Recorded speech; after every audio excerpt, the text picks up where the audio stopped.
Mamuhay na may walang hanggang pananaw. UVCC Daily Devotion written by Pastor Victor Tabilisma sa likha at tinig ni Sevgi Karina Salting. 1 Corinthians 7 verse 31.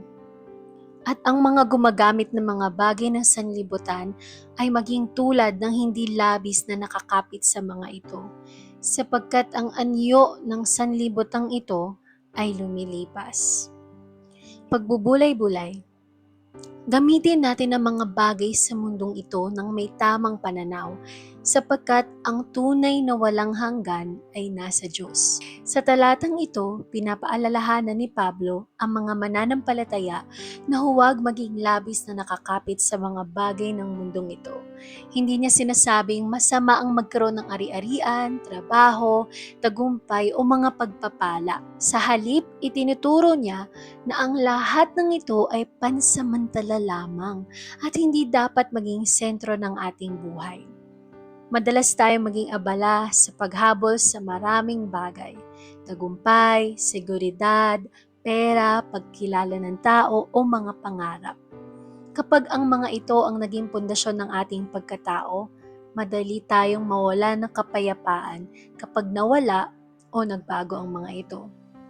Ngunit ipinapaalala ni Pablo na ang anyo ng sanlibutang ito ay lumilipas.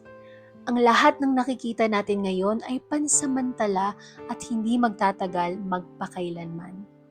Ang paanyaya ng Diyos ay hindi upang iwan ang ating mga responsibilidad, kundi upang mamuhay ng may tamang prioridad. Maari nating gamitin ang mga bagay sa mundong ito, ngunit hindi tayo dapat maging alipin ng mga ito. Ang ating puso ay dapat manatiling nakatuon sa Diyos at sa Kanyang kaharian. Kapag nauunawaan natin ang katotohanan ito, natututo tayong mamuhay ng may kapayapaan at kasiyahan. Nagpapasalamat tayo sa mga biyaya ng Diyos, ngunit hindi tayo umaasa rito para sa ating pagkakakilanlan at pag-asa.